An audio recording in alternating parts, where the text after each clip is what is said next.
The day I handed in my resignation, the office felt colder than it ever had in 37 years. I stood by my desk with my cardigan folded over one arm, my ID badge still clipped to my blouse like it belonged to someone else, while across the aisle, Emily leaned against the filing cabinet with a smirk she didn't even try to hide, and Tom, 3 cubicles down, laughed under his breath like cutting me loose was a clever cost-cutting win. I didn't argue or plead or explain myself for the 100th time. I just held a silent, steady gaze long enough for them to realize I wasn't shrinking because I wasn't quitting. Due to weakness, I was walking away from a company that had decided loyalty was a line item to trim. For months, the new leadership had been obsessed with one phrase: labor costs, and overtime became their favorite target, the easiest story to sell, the simplest villain to invent, and somehow that whisper always circled back to me. My name is Lily Johnson. I am 59 years old, and I have given this place 37 years since graduating college, staying through every merger, every recession, every leadership shuffle, building the kind of client relationships that don't just survive change, they anchor a business. We provide administrative services for busy company presidents and founders who don't have time to breathe, let alone handle the paperwork that keeps them compliant. And I specialize in tax-related work, the kind where one missed detail can cost a client thousands and one wrong assumption can collapse a year's planning. Over time, I became the person clients called when they were scared, stressed, facing a deadline, an audit, or a decision that could haunt them, because I didn't just file forms, I protected people. At my peak, I carried 45 clients, and even with a part-time assistant, the workload often spilled into evenings.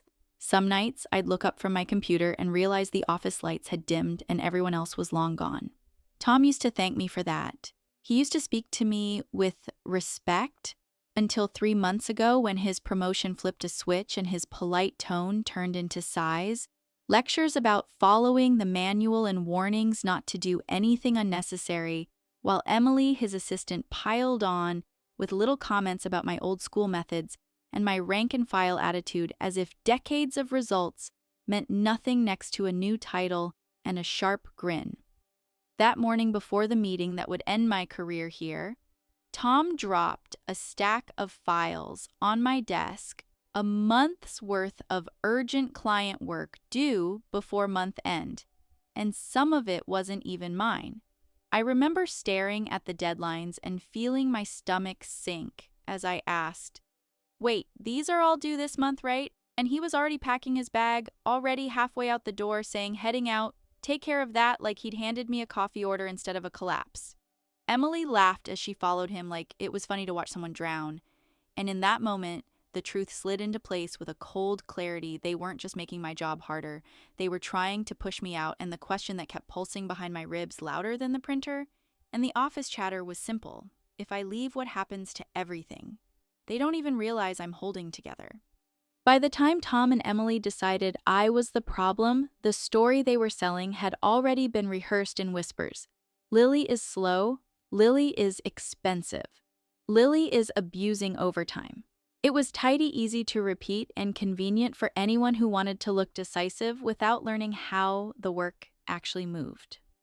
What they never said out loud was the truth I had lived for years, that the tax department did not run on manuals and titles. It ran on judgment, memory, and trust, and I happened to be the person holding most of that trust in my hands. I had watched presidents and founders come to us with the same fear in their eyes, the fear of missing a filing, triggering penalties, losing credibility with the CRA, or making a costly mistake because someone rushed a form without understanding the real situation behind it.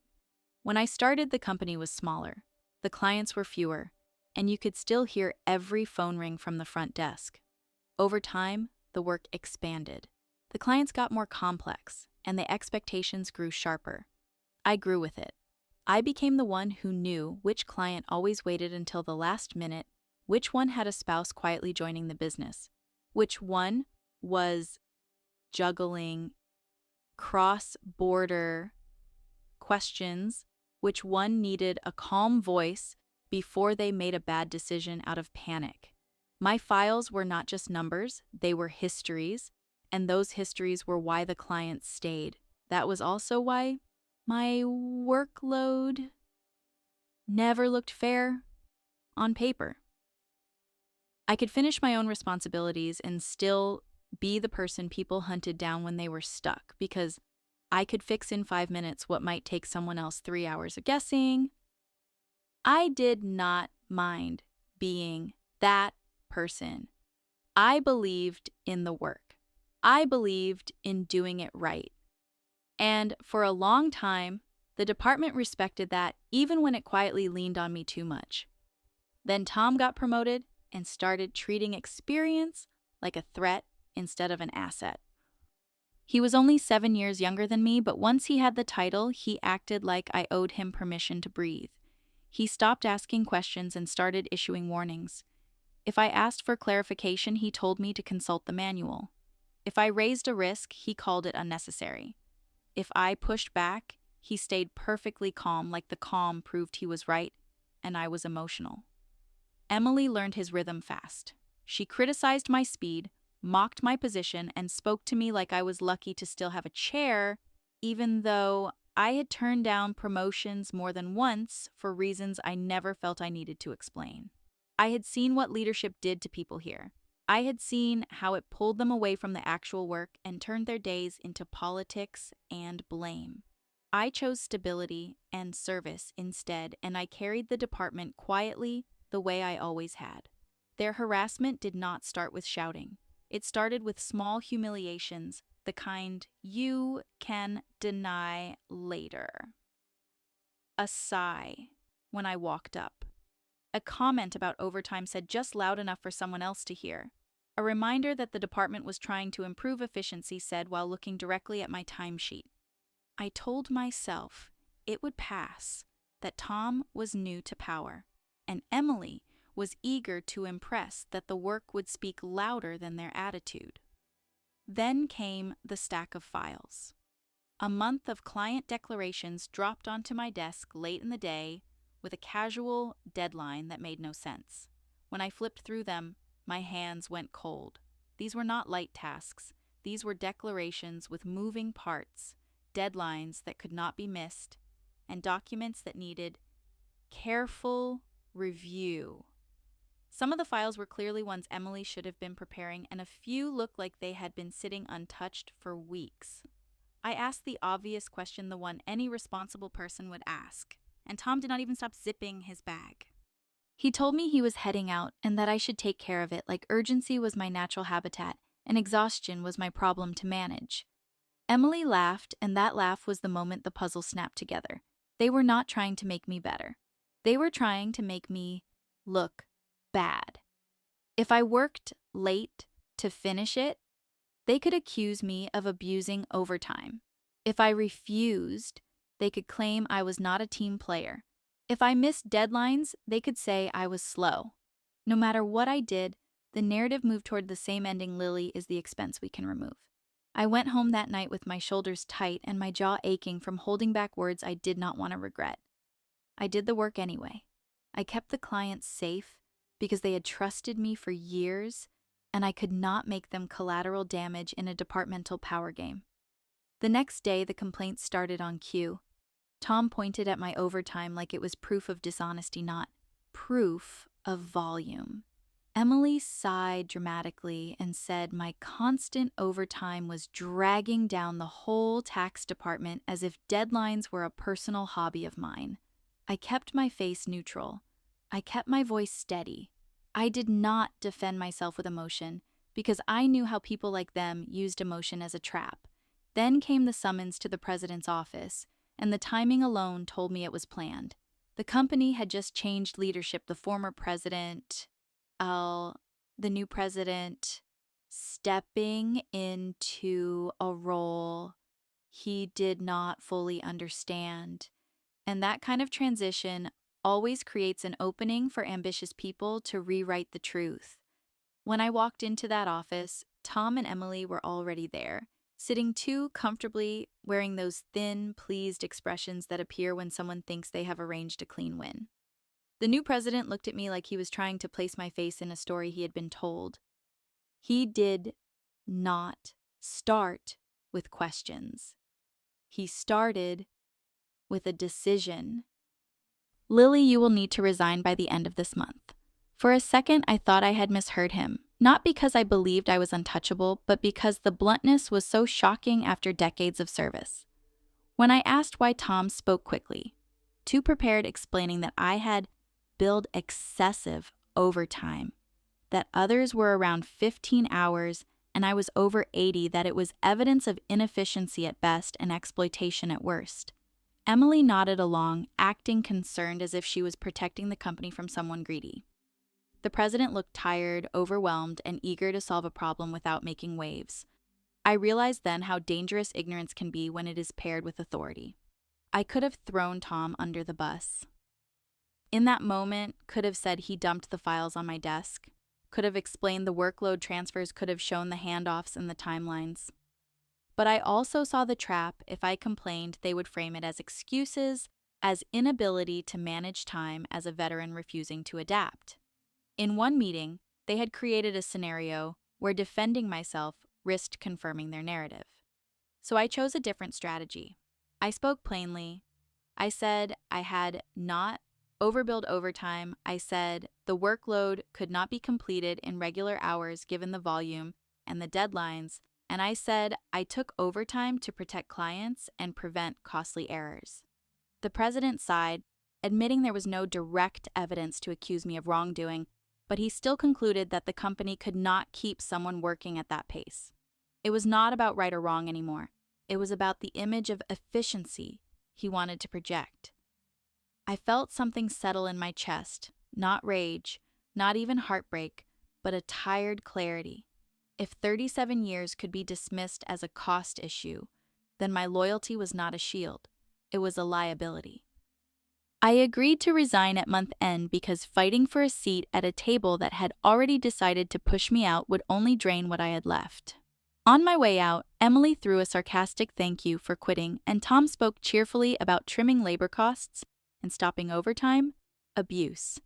And I stared at them the way you stare at someone who has just revealed exactly who they are.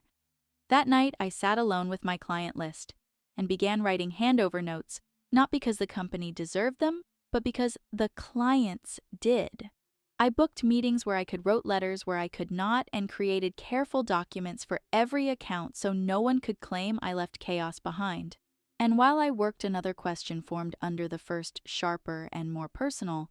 If Tom and Emily were willing to break the truth to get rid of me, how many other people had they quietly pushed out before I finally became their target? I expected the quiet after my resignation to feel like defeat, but it didn't. It felt like air returning to my lungs. For the first time in months, I woke up without bracing for Tom's tone or Emily's little performances, without that tight feeling that came from walking into a place where respect had been replaced by games. Still, I didn't disappear the way they probably hoped I would. I treated my departure the same way I treated every client file I'd ever touched, with care, with structure, and with the kind of thoroughness that leaves no room for someone else to rewrite the story later. I started by building a handover package for each account.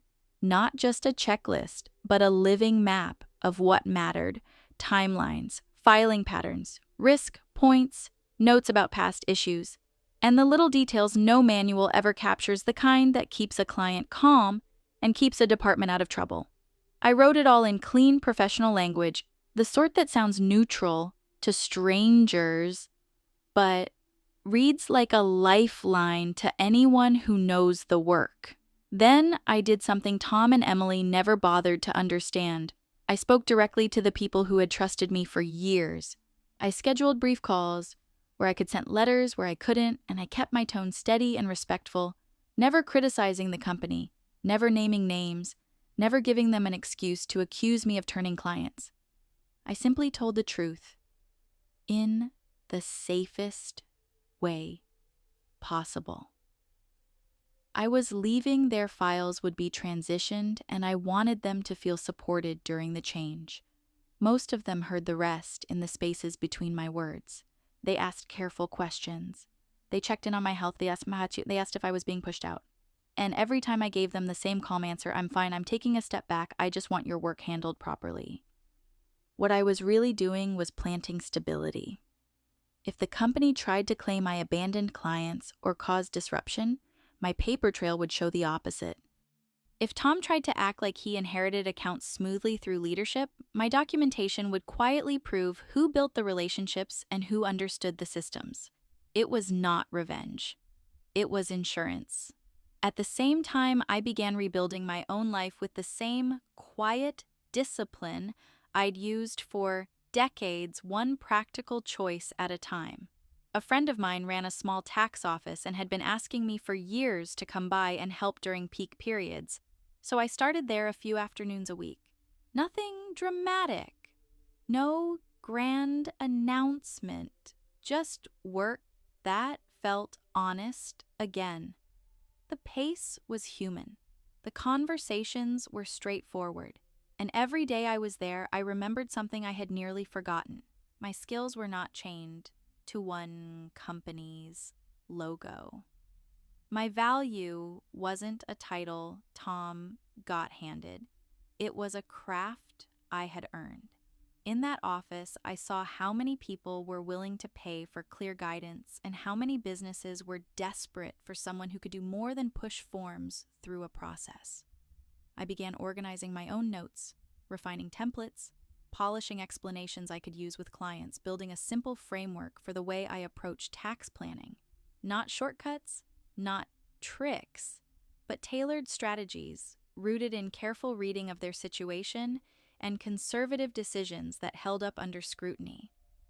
I also started reconnecting with people I'd helped quietly for years. Colleagues who used to slide into my doorway with a file and a worried look. Clients who'd been referred to me through word of mouth, even a few former employees who had left the company and still remembered who treated them with dignity. I listened more than I spoke, because listening is how you learn where the cracks really are. I noticed how many stories sounded the same: sudden, impossible deadlines, criticism that made no sense, work dumped at the last-minute, performance narratives shaped in advance. People didn't call it harassment in neat corporate language. They called it feeling squeezed, feeling targeted, feeling like the rules changed only for them. I didn't encourage them to fight. I didn't coach anyone on takedowns or payback. I simply told them they weren't crazy, that the pattern was real, and that they should protect themselves with documentation and boundaries. Quietly, without making a scene, I collected my own records too. Emails that assigned work timestamps of file handoffs, notes about deadlines, reminders I had sent, and copies of my handover letters. It wasn't about building a weapon, it was about building a shield, and if the truth ever needed a spine, I wanted it standing straight. That was the strange thing about leaving. The moment I stepped away from their daily noise, I could see the shape of my own influence more clearly. I had thought I was just surviving, just keeping up, just doing what needed to be done. But in the silence, I realized I had been the bridge between the company and the clients, the steady hand that made chaos look like competence. And once I saw that, I stopped thinking like someone who was being pushed out and started thinking like someone who could choose where her energy went next. I didn't rush into anything flashy. I didn't post a triumphant update. I didn't call anyone to brag. I simply kept moving, strengthening the parts of my life that had always been strongest. My professionalism, my reliability, my relationships, and my ability to do difficult work without drama. And in the back of my mind, I kept one final plant in place. A simple, quiet truth I knew would eventually surface on its own. Clients do not stay loyal to a company because of a department head's manual. They stay loyal to the person who answers the phone, remembers their story, and keeps them safe. If Tom and Emily wanted to measure worth by overtime, spreadsheets, and smug smiles, they were free to do that. I was building something else, something that could not be cut as a cost line, and when the time came, the results would speak louder than any accusation ever could. The crash came a week after I left, on a morning that should have felt ordinary, when I was halfway through folding laundry and trying to teach my body what peace was supposed to feel like. My phone started ringing and did not stop. First the company line, then again, then.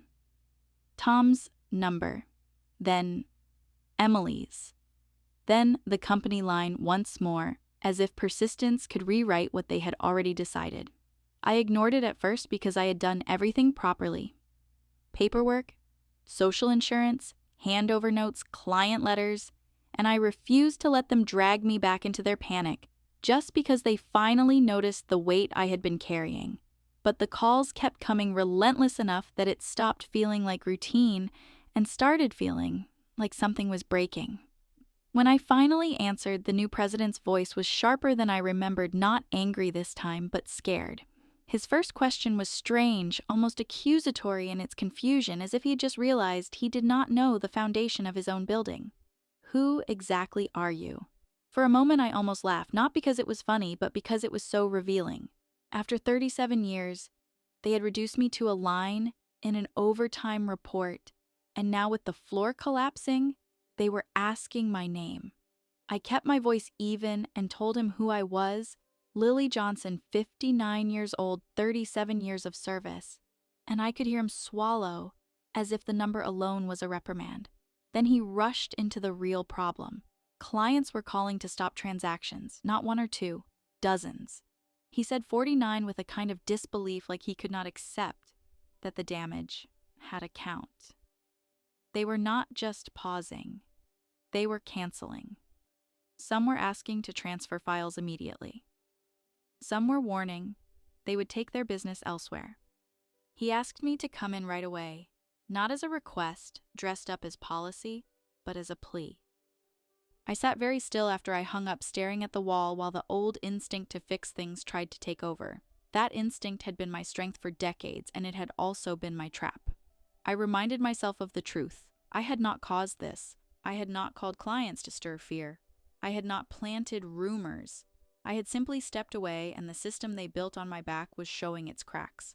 Still, clients were real people, not chess pieces, and the idea of them being mishandled because of internal arrogance made my stomach knot. So I went back, not to save Tom and Emily, not to prove I was indispensable, but to face the truth directly and end the guessing. When I walked into the office, the first thing I noticed was how tired Tom and Emily looked.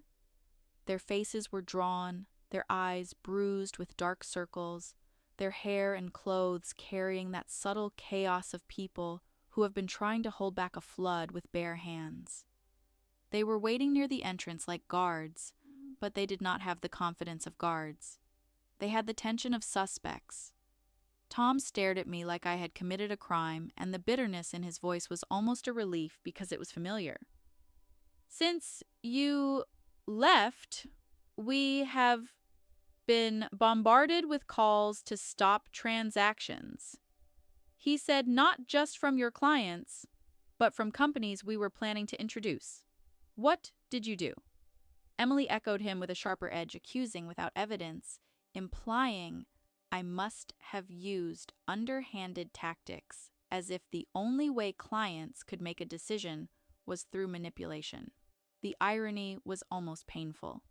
These were the same people who had been comfortable manipulating a new president with a spreadsheet, and now they could not imagine loyalty existing without coercion. I answered honestly. I said I did nothing. I said clients are free to choose, and they always were. That answer made Tom's jaw tighten because it offered him nothing to fight, so he changed tactics. He grabbed my elbow and pushed me toward the president's office, acting as if force could create authority, acting as if dragging me down a hallway would make his story true. The president was waiting behind his desk with a rigid posture and a strained face, and I could see the moment he tried to decide whether I was an enemy or a solution. He asked me directly why transactions had stopped the moment I resigned. I took a breath and spoke in plain terms, the way I always had with clients who wanted the truth. I told him our clients do not need us to manage their taxes. They can go to accounting firms that charge less. The reason they stayed was not because of the company name. It was because of me, because I offered tailored guidance, careful planning, and a level of continuity that made them feel safe. Tom scoffed immediately, dismissing it as ego, and Emily piled on, mocking the idea that my work had any special value. Tom said manuals and standardized operations were more practical, implying my approach was inefficient and outdated. That was the moment the room split into two realities. In Tom's reality, tax work was mechanical, and anyone who followed the steps was interchangeable. In mine, tax work was personal, contextual, and built on trust, and trust is not interchangeable. The president looked between us like he was finally seeing that this was not about overtime at all. It was about philosophy. And the wrong philosophy had just cost him half his business. Then the real setback hit, the kind that makes your skin go cold. The president's phone rang, and when he answered, his expression changed in a way that told me the next part was bigger than department politics. He listened, said very little, and then looked at me with a different kind of seriousness. My father, the former president, had called him. Clients had gone around the company and reached out to the former president directly, not to complain about me, but to negotiate on my behalf, to ask why I had been pushed out, to say they would not stay without me. I felt a wave of humiliation and gratitude collide in my chest because I had never asked for that, never wanted to be a bargaining chip, and yet the fact that they did it proved what I had been trying not to admit. My departure was not just a staffing change, it was a structural failure. The president admitted he had misjudged the situation. He said he had believed the overtime narrative because he did not understand the workflow, and because Tom and Emily presented themselves as efficient leaders with clean numbers. Hearing him say it out loud did not feel like victory. It felt like mourning, because it confirmed that my 37 years could be overridden by two confident voices and one convenient report. Tom tried to interrupt, raising his voice, demanding to know why I was being treated as more valuable than him, and Emily backed him up with frantic praise of his leadership, as if flattery could glue his position back together. The president stopped them with a firmness that silenced the room, and that was the true escalation, not yelling, but authority finally turning its gaze toward the source of the damage. He revealed that since my resignation, the tax department had received internal complaints, not about my overtime, but about Tom's habit of pushing his workload onto subordinates, about deadlines dumped without warning, about Emily's files quietly appearing on other desks, about a pattern of pressure that had driven people out before. Tom's face went pale, and Emily's mouth tightened as if she was trying to swallow fear. The president's tone stayed controlled, which made it worse for them. He said he would investigate everything, and in that moment I realized my plan to leave quietly and start over had just been derailed by a bigger truth surfacing all at once. I had wanted distance. Now I was standing at the center of a reckoning I never asked for, watching. The people who tried to erase me scrambled to protect themselves, and I understood that the next step would not be about revenge. It would be about whether the truth could finally be spoken without being twisted into another story about a difficult, older employee who could not adapt. The room went quiet in a way that felt heavier than shouting, and the president did not raise his voice, but his posture changed, as if he had finally stopped listening to performance and started listening to consequences. He looked at Tom and Emily with a steady seriousness and said there had been complaints not only from clients but from inside the tax department, and that after my departure, people had come forward describing the same pattern again and again: work dumped without warning, impossible deadlines used, as pressure responsibilities pushed downward so certain names could stay clean, and a culture where fear replaced collaboration. Tom tried to interrupt, insisting he was enforcing standards and improving productivity, and Emily nodded quickly with polished phrases about efficiency and leadership being firm, but their words sounded thin now because the president was no longer reacting to confidence, he was reacting to damage. He pointed out the irony. Plainly, Tom had accused me of being a salary thief, yet multiple reports suggested Tom had been pushing the preparation of client declaration forms onto subordinates, and even Emily's responsibilities had been quietly shifted to others, which explained why their numbers looked perfect while the department burned out. Then the president paused and said there was another issue that surfaced alongside the complaints, something that had reached accounting through documentation rather than hallway talk, and the air changed from investigation to judgment. He stated that there were allegations of a romantic relationship between Tom and Emily that crossed professional lines, and Tom immediately denied it, claiming he was mentoring her, that people were jealous, that it was all misunderstanding, while Emily tried to keep her expression composed, but her eyes widened in a way that gave her away. The president did not argue. He opened a folder and produced expense records submitted under Tom's name, dining charges claimed as business expenses that did not match client meetings receipts, with repeating patterns, timing that lined up too neatly, and it was not one mistake, but a trail. Tom's face went damp as his explanations stumbled and collapsed. Emily drained of color, and the president calmly outlined what the company could not ignore: neglect of duties, improper expense claims, policy violations, and conduct that compromised the integrity of the department. When he declared their termination effective immediately, their reaction was not outrage at unfairness, but panic at exposure.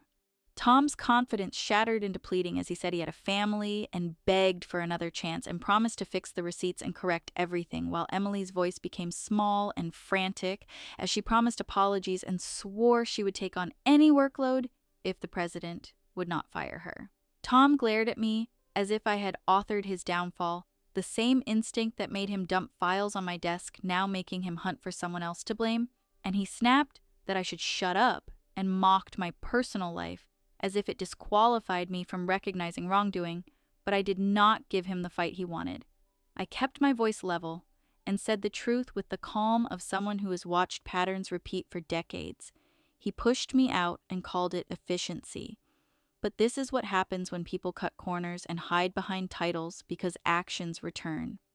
The president asked if there was anything else he should know, and I hesitated only because I understood the weight of words and did not want a spectacle. Yet I could not stand there and let the department's pain be erased again, so I spoke carefully about patterns rather than insults. The way deadlines were weaponized to force failure, the way certain employees were pressured until they quit, the way tasks were reassigned quietly, so credit and blame could be managed. And I made it clear I was not guessing, because I had seen it and others had lived it, and now that some of those employees were safely in better workplaces, the truth could finally be said without fear. The president's expression hardened toward the reality he'd inherited, not toward me. And he said he would investigate past expense claims, past resignations, and the department's workflow, while Tom begged again with tears in his eyes, and Emily stared at the floor like it might open beneath her. And in that moment, the office politics stopped being a game and became what it always should have been. Accountability arriving late, but arriving all the same, with consequences that would ripple through the company, through reputations, through careers, and through every person who had been told to carry extra weight in silence until silence finally broke. After the president finished speaking, the office felt like it had aged 10 years in 10 minutes. And I realized something that surprised me more than Tom and Emily's collapse. Even now, with proof on the table and consequences already moving, the company still wanted to treat me like a patch for a system that had never truly respected what I built. The president's apology was real in the way a late apology can be real, strained, regretful, and shaped by damage already done. And when he asked if I would revoke my resignation, I heard the unspoken part too. The hope that if I came back, everything could return to normal, clients would calm down, the department would stop bleeding, and the story would end neatly. But I had spent 37 years being the person who made things look normal when they weren't, the person who carried silent weight so other people could move fast and look clean, and I could not unlearn what this month had taught me. A workplace that can discard you as a cost can only value you when it is afraid to lose you, and that isn't loyalty, it is dependence. Tom tried one last time to make me the villain, throwing out bitter words, as if bitterness could erase receipts and reports, and Emily's eyes darted between the president and me like she was searching for a door that didn't exist. But the president ended it with a simple directive to HR and security, and that was the real payoff. Not humiliation, not shouting, just the system finally enforcing boundaries that should have been there all along. In the days that followed, the fallout rippled exactly the way truth does when it's been held underwater too long. The tax department split into quiet relief and quiet fear. Colleagues who had been stretched thin started speaking in careful sentences, and clients who had been ready to leave slowed down long enough to see whether the company could rebuild trust without leaning on one person. Some clients contacted me directly, not to gossip, not to fight, but to ask where I was going next. Because when you work with people for years, they don't remember your title. They remember how you made them feel when they were under pressure. I answered every message the same way, politely, professionally, without turning it into a campaign against anyone. I was taking a step back. I appreciated their trust, and I wanted them to be supported whether they stayed with the company or not. That choice mattered to me because I refused to become what Tom and Emily always assumed: everyone was someone willing to bend people for leverage. And it also mattered because my idea of justice was never about destroying someone's life. It was about exposing what was true and letting reality do the rest. The president called again, offering better terms, a higher title, a promise of change, and I could hear in his voice that he meant it. But I also heard how quickly a promise can be written when a business is scared, and I told him gently that I wouldn't be returning. Once you are told to resign, you learn something about your place that no pay raise can fully erase. Instead, I kept going to my friend's tax office building, a routine that didn't require me to brace myself at the door. And the more I worked there, the more I felt the shape of a second life forming, not as an escape, but as a choice.